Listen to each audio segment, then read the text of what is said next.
Before the Twilight Zone, before the Outer Limits, before TV itself, there was radio drama. Tonight, we highlight one of the heights of sci-fi radio. Directed by Fred Waihe and Edward King, it brought to life science fiction classics from legends of the genre. In this episode, there have always been tales of areas at sea where ships simply disappeared, but in the far-flung future of 1996, mankind discovers such an area in space. Ships enter, but none return.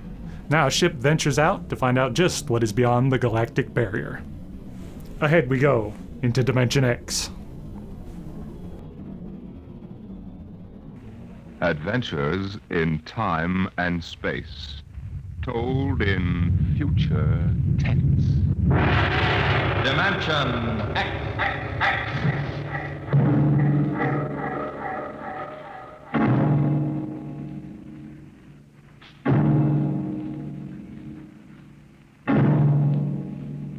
Can you predict what will come in 100 years?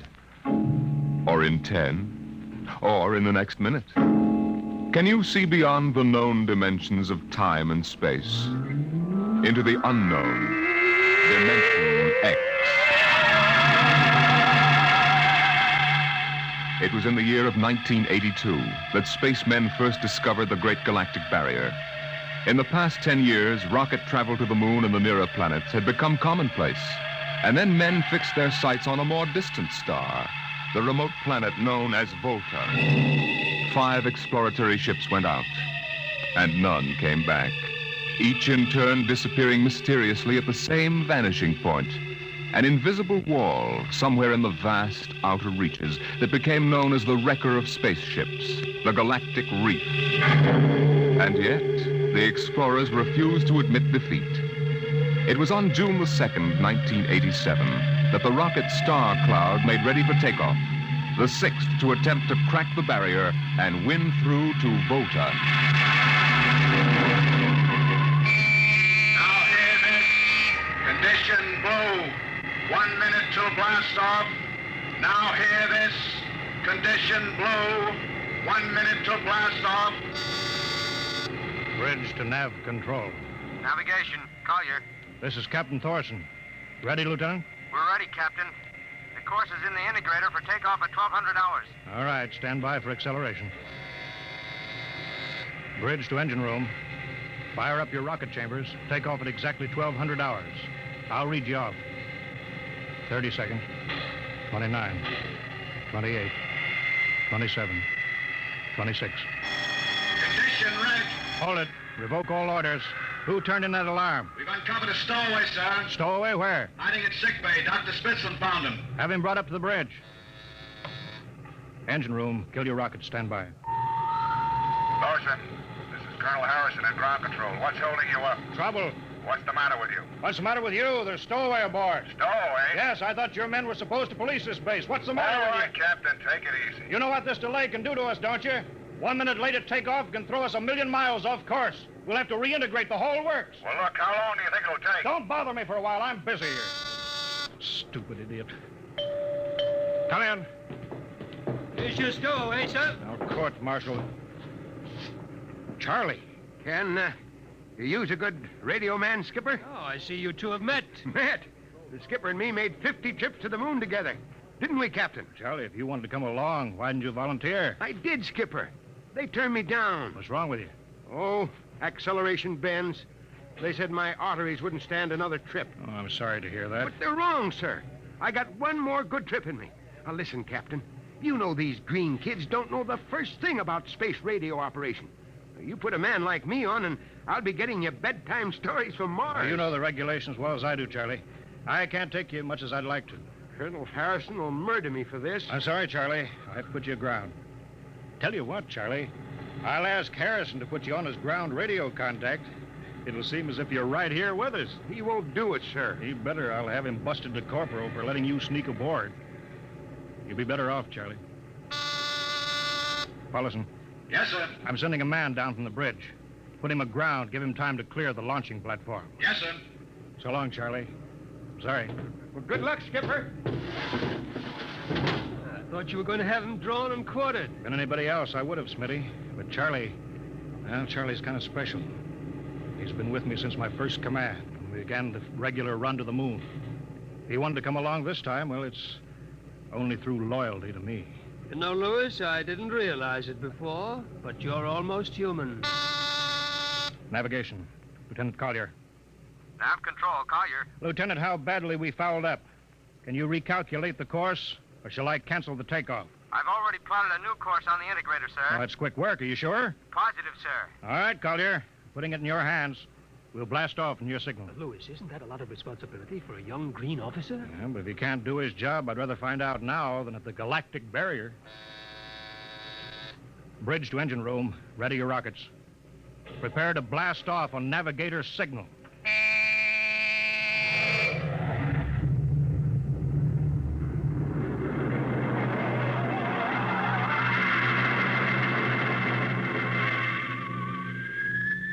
How are we doing, Collier?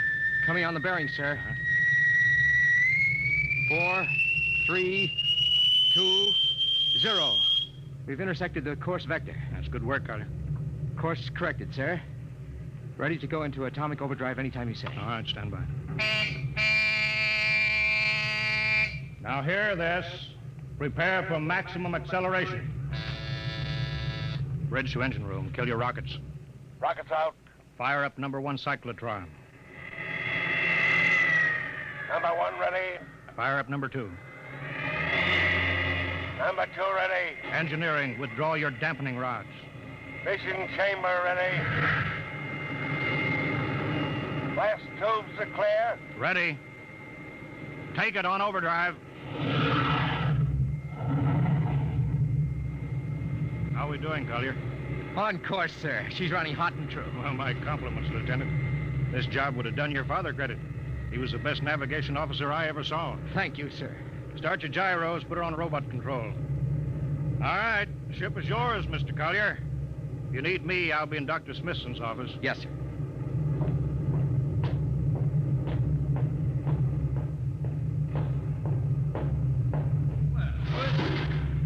I see you got us off the ground. You can thank young Collier for that.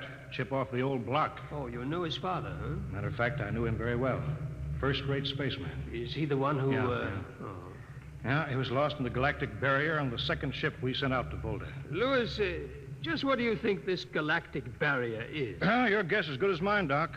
All I know is that 5 ships have gone into it, and none of them have come back out. You think it's an it. How about Mestrovik's theory that it's a time warp in space, but that the ships reach it and slip into another dimension? I think that's rubbish. My theory is that the galactic barrier is nothing more than a radioactive layer of some kind. What makes you say that? Well, we know that radar signals bounce off it like they were hitting an invisible glass wall. And we know it destroys our ships and our crews in some way. There's no other logical explanation. What makes you think we can get through it? Because we're ready for it. The others weren't. Entire hull is completely shielded with lead. We can crack through any radioactive cloud ever detected. Besides, we're equipped with some new UHF radio devices that should enable us to maintain radio contact with Earth. Nothing can happen. Absolutely nothing. Who are you trying to convince, Lewis? Myself, I suppose. Smitty, 5 ships are missing, and men like Prentice and Margetson and young Collier's father. I'm tired of seeing good men fed into that meat chopper. Then why are we going? We haven't any choice, Smitty. We're in a race. Kind of race where men and ships are expendable. Well, at least it won't be boring. I'll have to play physician morale builder and mother substitute for 112 slightly nervous men. Your morale doesn't sound too good, Doctor. As morale officer, I can state without fear of contradiction. It's terrible.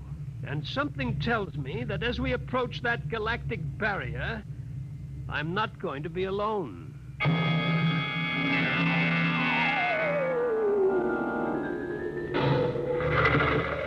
Hello, Earth.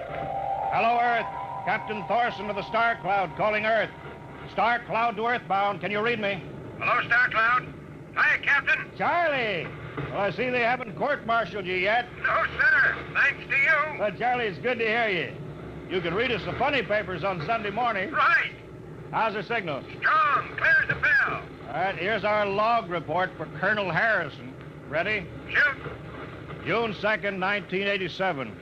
4 weeks out from Earth, running true, no radiation, operation normal, still making our approach to the galactic barrier, That's all, Charlie.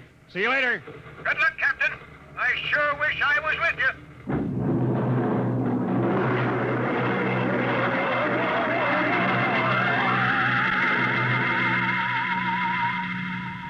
How's the morale, Smitty? Well, the men know we're getting closer to the barrier. They're beginning to show a little tension, Lewis. How's their physical condition? Any sickness? About half the crew has come down with space blues. Badly? Oh, same as usual. Lips and hands with a bluish cast. Eyes sensitive to infrared. I don't know. When I first started flying these tin cans, nobody ever heard of space blue. Well, there's a new theory that is caused by the terrific acceleration of these atomic overdrive ships. The change in gravity affects the circulation. What do you think? Oh, I think it's psychosomatic. I've noticed that the same men who get space blues under tension on a ship tend to get blue coloration back on Earth when they're upset. I guess it's an occupational disease of space navigators. You think it's just nerves, then? I don't know. But young Collier has a bad case. I think it's tension from overwork. Maybe he needs some vitamins. Lewis, when will you realize that vitamins are not a panacea for all the troubles of mankind?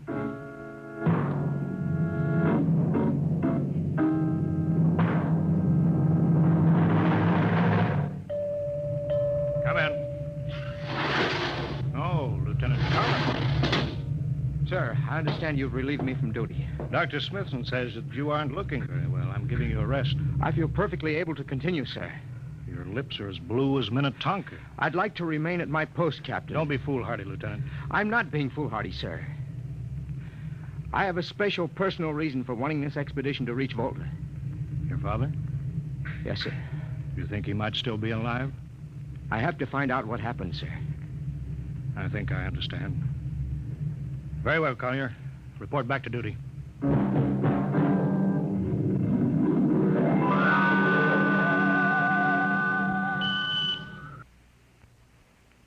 What's the reading, Paulison? We're getting a +5 radar bounce now. It's coming off the barrier almost as fast as we send it out. What's the interval?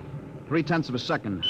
Shortening steadily. At this rate, we'll hit the wall in the next few minutes. All right, alert the crew. Sound general quarters. Now hear this. Condition red. We are now approaching the galactic barrier. All hands to stations. All radiation detectors to be fully manned. Full security will prevail until further notice. That is all. Paulison. Aye, sir. Radar bounces up to +6. We better try to make final contact with Earth. Is Spark still trying to raise the base? Yes, sir, but he's not having much luck. There seems to be some interference. That's the radio room now. Yes? You've got him? Cut in the bridge speaker. The captain will take it from here. Hello. Star Cloud to Earthbound. Can you hear me, Earth? Hello, Skipper. I can barely read you. We're getting heavy static from sunspots. That's not sunspots. We're right on top of the galactic barrier. Stick with us, Charlie. We're switching to the automatic sender now, so you can track us in. Okay. If we crack the barrier and come through still in one piece, I'll try to get back to you on the high-frequency band. Gotcha, Skipper. Don't worry. I'll be waiting. So long, Charlie. So long, Star Cloud. We must be getting awfully close now, Captain. The echo's bouncing back so fast, it's almost beating the signal. When they coincide, hold onto your hat. That's when we run into the wall. Any second. Hold on. Well, here goes nothing. Here it comes.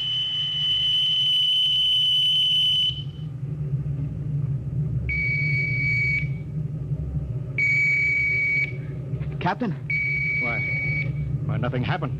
we made it. We made it, Captain. No radiation, no time warp, no nothing. Why, the crew's gone crazy, sir. Let them. They earned it. Say, Doc, can you break out a few bottles of snake bite serum for medicinal purposes? I sure can, Lewis. This calls for a celebration. How's your morale now? Couldn't be better. How's yours? Condition Hey, what- red. what Radiation detected. Condition red. Radiation detected. Good. Holy mackerel. Look at the needle on that indicator. Paulison. I see it, Captain. We're picking radiation like crazy. What's it like? It's a strong wave. What kind is it? I don't know. It's too long for a cosmic ray and too short for UHF. All right, track it down. Triangulate it. Make it fast. I want a directional fix. Yes, sir. Engine room. Yes, sir. We're picking up radioactivity. Is it the fission chambers? No leaks, sir. Check your gauges. Nothing here, Captain. Must be coming from outside. Damage control. Yes, sir. Is our lead shield leaking radiation? Haven't found anything yet, sir. All right, keep at it. Paulison, how you doing? I've got a fix, Well, Captain. what is it? I have to recheck my figures. Well, hurry up. The angle is correct, but I don't... Come on, man, for Pete's sake. It's right, sir. What's right? Speak up. Where's the radiation coming from? It's coming from inside the ship. That's impossible. No, sir, I've checked it twice. Well, then, there's only one thing left to do. Paulison, get a Geiger counter. We're going to start combing the ship, inch by inch. Ready, sir. All right, turn it on now. Yes, sir. We'll check the atomic guns first. Cut through the officers' quarters to ordnance. Come on. Wait a minute, sir. What is it? The signal's weaker now. Let's go back.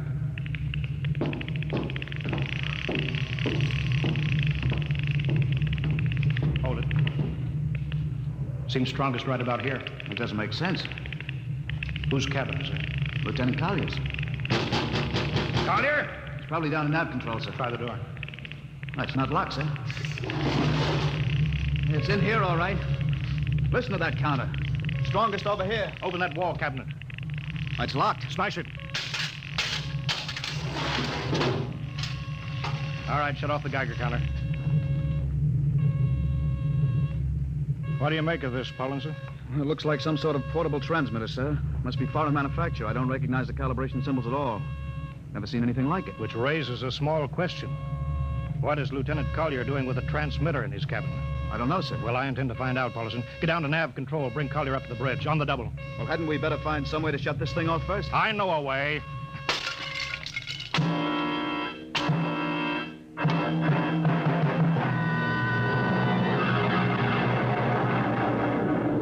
Lieutenant Collier, I'm going to ask a few simple questions, and I want a few simple answers. Yes, sir. What were you doing with the transmitter in your cabin? Transmitter, Captain? You know nothing about it? No, sir, I don't. Do you recognize these calibration symbols? No, sir. Can you think of how it might have been placed in your cabin without your knowing it? No, sir. Unless someone came in while I was on duty. Would that have been possible? Why, I suppose if someone had a key... I found your cabin door unlocked. Well, I meant a key to the wall cabinet. I didn't say the wall cabinet. Well, sir, I... You what, Lieutenant? How could you have known it was in the wall cabinet? I just assumed. Lieutenant Collier, I find it hard to believe you would lie. Having known and respected your father and having observed the way you handled your job. However, I intend to get to the root of this thing. May I have your wristwatch, Lieutenant? Sir? Your wristwatch. Here, sir. Paulison, turn on that Geiger counter. Yes, sir. Hold this watch next to it. Yes, sir. That's all. Lieutenant, if you hadn't any close contact with that transmitter, how do you explain the radioactivity of this watch? I don't, sir. I think you'd better. To whom were you sending those signals? Condition red. Condition red. There's your answer, Captain. What is this, Collier? Alien spaceship approaching. Alien spaceship approaching. Sound battle stations. Collier, who's aboard that ship? All right, now talk, man. Very well, Captain. My mission seems complete. Your mission? Are you admitting that you're an agent of a foreign power? I am stating it. What nation? No nation, Captain. What? I am an agent of the Voltan government. The what? The government of the planet of Volta. You're crazy. Are you so stupid that you think your people are the only ones who can invade another planet? What do you mean? We've had agents operating on Earth since 1945. I don't believe you. What do you think happened to those 5 ships, Captain? Where do you suppose we got our information, your language, your culture, family background? But your appearance, you look... Like Commander Collier? Is that so surprising, Captain? We had a living model. I ought to kill you. That would be very foolish. I would advise you to surrender without delay. Alien ship now coming in ordnance range. I'll deal with you later, Collier. Paulison. Sir? Put this man in irons. Take him away. Don't worry, sir. We'll take good care of him. Carpenter! Robinson! Gunnery. Gunnery Richardson. What's the range? 10,000 meters. They're closing fast. Put your guns on radar tracking. Tracking. Coming on a burn.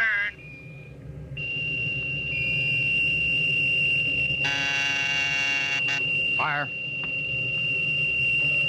Fire. Richardson, you hear me? Fire. What's the matter down there? Did you hear me? Richardson, answer me. It's no use to shout, Captain. Collier. Yes, Captain. How'd you get loose? Where's Paulison? Lieutenant Paulison is dead. All stations. Lieutenant Collier has escaped. Seize him, man. Don't waste your breath. Your men can't hear you, Captain. What? Those still alive are my men. You're lying. No, Captain. Every ship that has ever left Earth was controlled by a Voltan crew. That's impossible. Those were hand-picked men. Handpicked by us. I don't believe you. Then why not call for help? Carpenter, Robinson, Haley, report. Carpenter, Robinson. You see, Captain, it is quite useless. I would advise you to sit very quietly and do nothing. It isn't possible. They can't all be dead.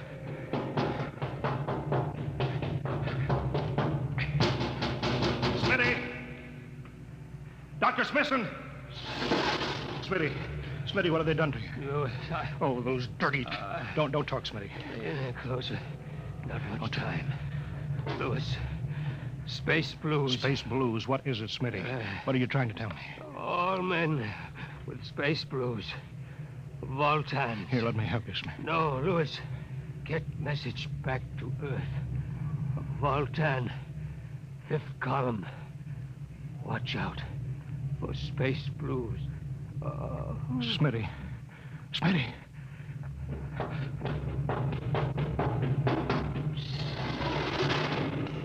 Hello? Hello? Star Cloud calling Earthbound. Please, God, let me get through before it's too late. Hello, Star Cloud to Earthbound. Come in, please. Come in, please.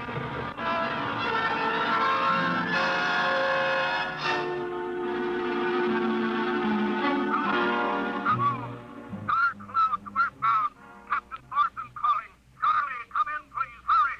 Hello? Hello, can you hear me, Charlie? Skipper, is that you? Are you getting my signal? It's coming in a little louder now, Skip. Keep sending. Thank God, Charlie. Now listen to me. Not much time. Get word to Colonel Harrison. Crew mutinied.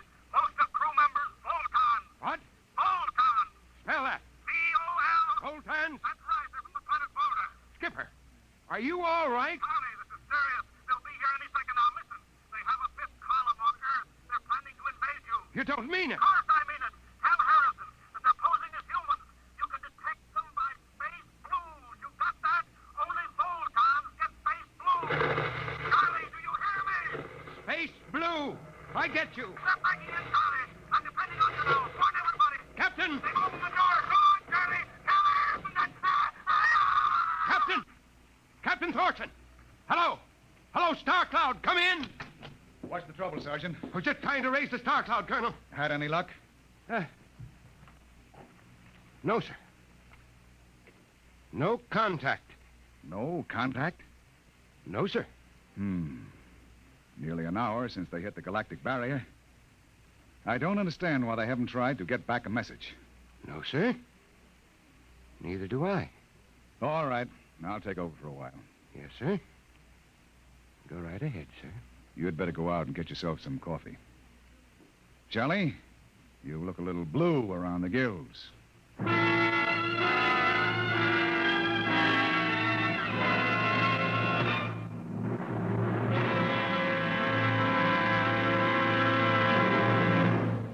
You have just heard No Contact, an adventure in time, space, and the unknown. Dimension X.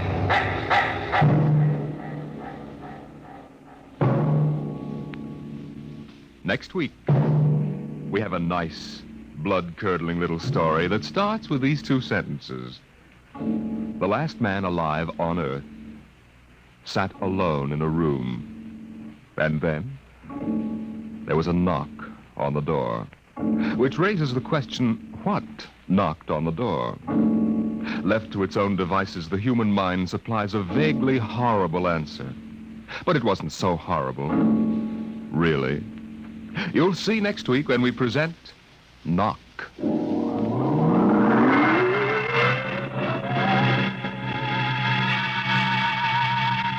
Tonight, Dimension X has presented No Contact, an original story written by George Lefferts, from the storyline by Lefferts and Ernest Kenoy. Featured in the cast were Wendell Holmes as Captain Thorson, Wasson Zerby as Lieutenant Collier, and John McGovern as Dr. Smithson. Your host was Norman Rose. Music by Albert Berman. Engineer Bill Chambers. Dimension X is produced by Van Woodward and directed by Edward King.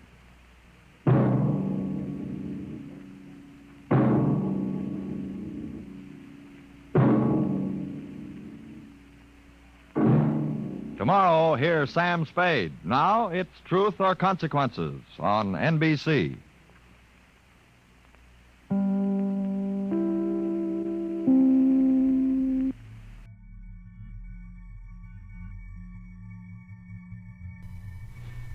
The next time you think somebody looks a little blue, it might be more than you expected. Though sometimes, you can never tell. Telling another look into that other dimension.